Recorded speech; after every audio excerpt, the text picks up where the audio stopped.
Last year, YouTube went a little bit crazy with the whole Slapchop method, and Tyranids really do lend themselves really well for it.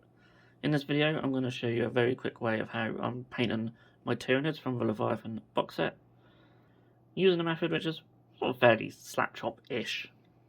So let's hit the desk. So we're going to start from a black primer, but I'm not going to do any zenithal highlighting here. Everything will be done with a brush. And I'm actually going to go straight in with a contrast paint before we worry about any highlights. So I'm using Ultramarines Blue here. So essentially what this will do is give us a dark blue shadow colour to start with. One thing I'm not hugely into on the Slapchop is the pure black for the shadows. Some contrast paints will sort of struggle to go over that a little bit. So I'm going to take some Gorgrunter Fur for the other areas. This isn't the contrast paint that I will be using for these areas, but I thought it would give a nice sort of dark brown for the shadow colours. And another thing I don't really like about this method is that you can't really do anything in the way of sort of lighter colours too easily, even with a zenithal prime, but that's not what we're going for here. So now I'm going to dry brush everything with a pure white. Now I use this titanium white from Golden, but obviously any white will do, and it's going to be quite a heavy dry brush. And one great thing about Tyranids is there's just so much texture on them, and you can just really pick up the edges really nicely. And there's not really sort of many flat areas, which is why dry brushing works really well for them. If you were doing like Space Marines or something like that, then yeah, maybe the zenithal highlight would be the way to go. But the Tyranids, that a dry brush just works really well. And then I'm taking, is it Talsar Blue? It's really light blue. I love this blue. It's just one of the nicest contrast colours, and it looks really bright going on here, but it will dry dark over most of this and remain light where all the highlights are. And yeah, it gives a really nice blue. And there you can see it's really looking really nice. It looks actually brighter on camera. So I'm going in with Guilliman Flesh, I believe, for these areas, and you can see it doesn't really go on too well. Now some contrast paints just don't cover very well. Unfortunately, Guilliman Flesh is one of them for these sort of large areas. Obviously, it's mostly used for faces and stuff like that, but you can see it's not really covering fantastically, so it will require a couple of coats. And while it's still wet, I'm going to take some red contrast paint, and I'm just going to focus on some areas, such like the tip of the tail, around the feet. Also do it around the face and the top of the arms and legs as well.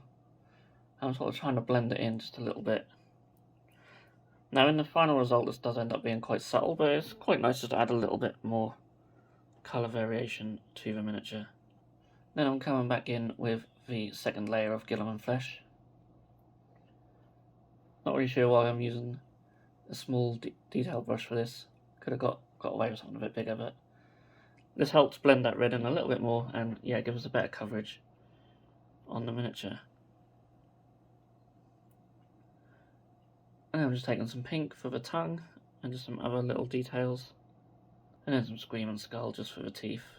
I didn't want to use a pure white here, because I think they would just stand out even more so than they do already. And then just some Avalanche Sunset for the eye, and trying to keep a steady hand as possible. Okay, and here he is. Normally I do a photo, but for brightness of the lights, I just really make the skin areas just look almost pure silver. Like you can see when I sort of hold it into the light there, where it's reflecting off, it's just a little bit shiny. I think I should have just shook that up a little better. You can see on the tail here, like how it's meant to look, sort of like this dark brown, and I do promise you that all of them areas do look like that. It's just when they hit the light, as you can see, like they're really bright. But yeah, a very quick, easy little scheme. To be honest, I think the red areas do need a highlight, and if I wasn't doing a load of these, or using this scheme on larger miniatures, then they definitely would get some attention with highlights for sure. But yeah, I just thought I'd share that. I like making these videos because if I want to go back to doing some more in the future, then I've got this as a reference myself, and it's also a scheme that you guys can follow along as well. And yeah, so it's a kind of slap chop method because it uses the contrast paints over a black primer with white highlights. Not done Zenithal, but it's very, very similar. And I think having the contrast on first for the shadow colours just make a little bit of difference. And yeah, I'm loving how the blue actually turned out. And you see how I went a bit too much with a dry brush, and that's one thing you do have to be mindful of. But I really like how it turned out. Telltale Blue is just beautiful. So yeah, nice, short, sweet video. Hope you guys enjoyed it. If you did, give it a thumbs up, and feel free to subscribe to our channel if you haven't done so already. And I will see you all again in the next video.